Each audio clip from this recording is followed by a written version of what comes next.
This is grassland that was treated a couple years before, prior to the previous grassland we just saw. And what a difference. I mean, there is just grass every place now that the creosote and the other bushes have been killed off. This is just unbelievable. What a difference it makes. Welcome to the Sands Ranch. We're here today for the Mexican Ranchers Tour, and we'll be showing off some of the soil conservation treatments that we've been doing. And we're glad to have everyone here in attendance on this beautiful Arizona day. Hi, I'm Marilyn Harris, and I am owner-family manager of the Sands Ranch. And I think behind me you will see we're going to do the panorama of the Sands Ranch and surrounding areas and the snow-capped peaks. As we continue around, you'll see maybe the adobe barn, which has been there for 100 years, and it is adobe. It's our scales and shipping pens and a little more of the ranch. We're now jumping ahead 6 months to show you the differences between spike-treated and untreated pastures that occurred after the Mexican Ranch Tour and during the summer monsoon. I think that the photos of the spike-treated and untreated pastures speak for themselves. I must admit that when the Sands Ranch first began researching using spike treatment on our pastures, and this was about 5 years ago, I was very, very skeptical. Not only is it an expensive process, even with grant monies, but Sands would have to significantly reduce our cow herd because we would not be able to graze the treated pastures for 2 growing seasons. Well, we made the decision to proceed, and it turned out to be one of the best and most productive management decisions. As you can see, the untreated area on the right has abundant noxious plants such as whitethorn, creosote, and tarbush. These plants literally suck the available water and leave little water for native grasses. And the plants provide no forage for the cattle. The cattle won't eat it, and even if they did, there would be very little, if any, nutritional value. On the left, the spike-treated pasture, you can see abundant new grasses and remnants of the noxious plants that once thrived. This high grass will impede the runoffs from the heavy rains, prevent soil erosion, and provide nourishment for the cattle. Sands Ranch has not grazed cattle on this treated pasture for 1 growing season, and we've been blessed with abundant rain.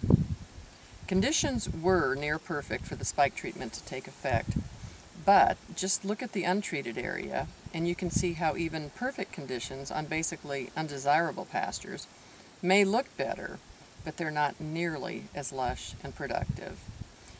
Now, backing up 6 months to the Mexican Rancher Tour. Chosen to showcase some of the brush management work that we've done. So who lives in Austin, Texas, and has more Southwest Airlines miles than you can imagine, because she and I really co-manage the ranch, and between the diesel she spends in Southwest Airlines, she's giving a lot of boost to our economy. And then the on-site managers, whom we could not function without, Travis and Nicolette Nevins.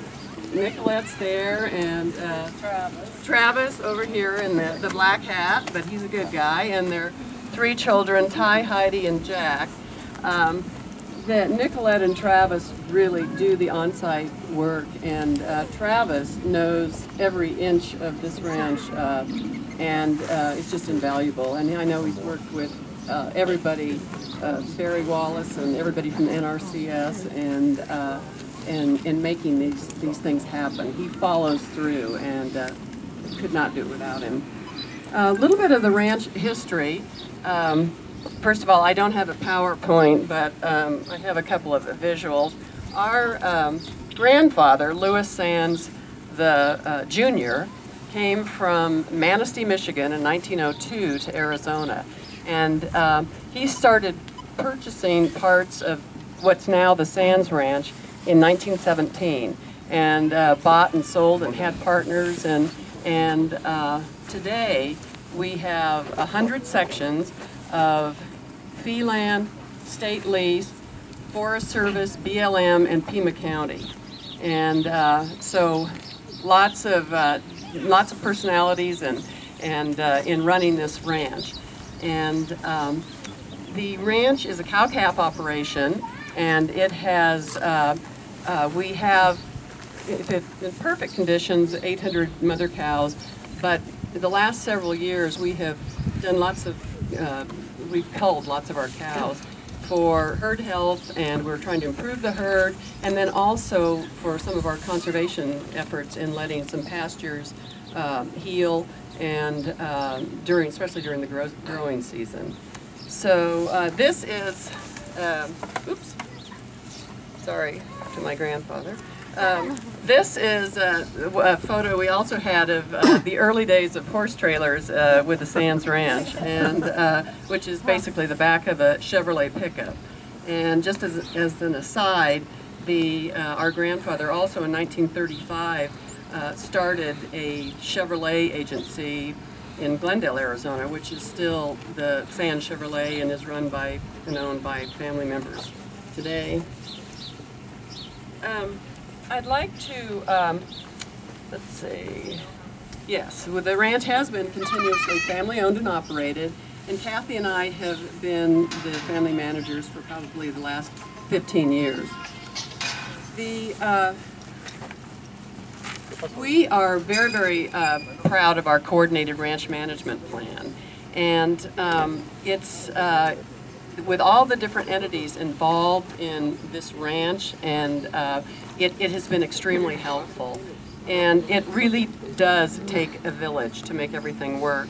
And first and foremost, I'd like to thank Art Mean. I don't know where, oh, there is Art. He's the official photographer, among other things.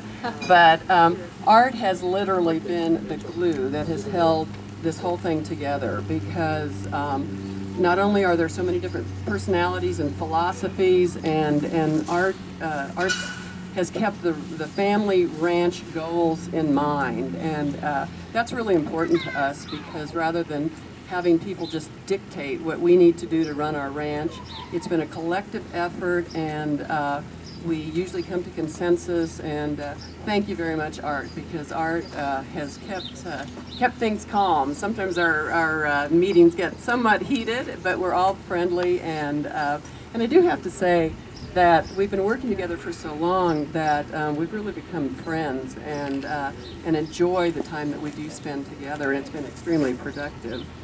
Kim McReynolds is not here from the University of Arizona. She's been wonderful in producing our website, keeping it updated, and Steve Williams is here from the State Land Department, and poor Steve, it never fails that something will fall through the cracks, and I will call Steve and say, oh my gosh, we need an okay from the State Land Department before we can proceed to the next phase of our conservation program. And sure enough, Steve will connect me with the powers that be, and we'll get everything done. And they've just been invaluable there at the State Land Department, and John Patton works with him also.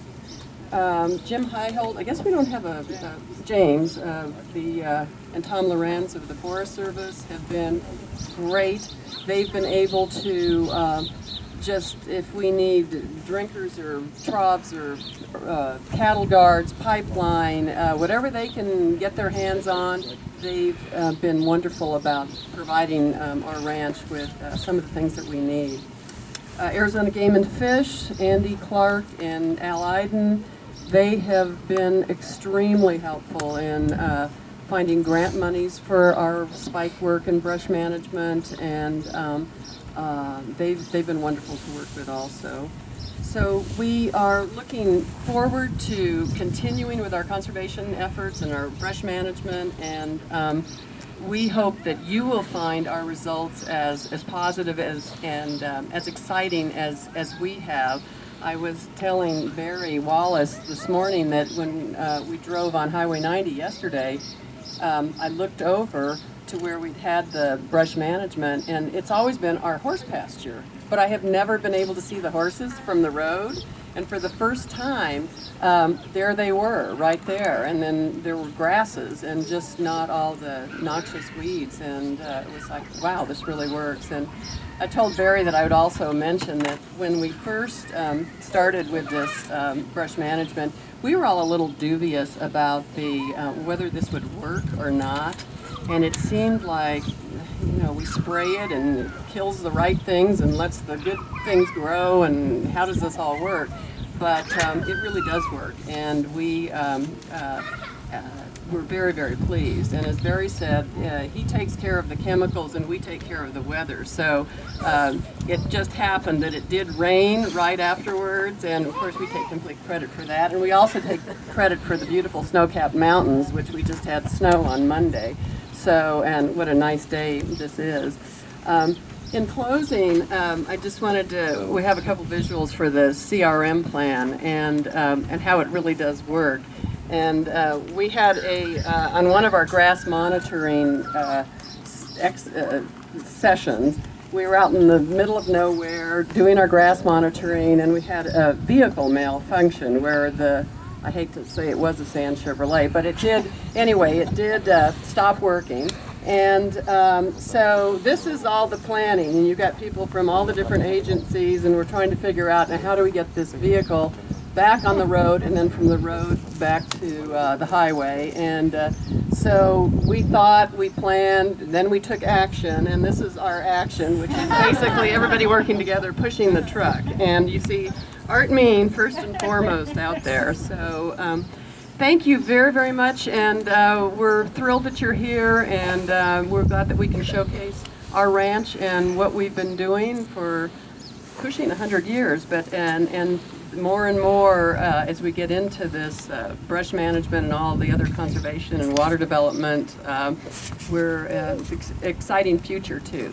So thank you very much.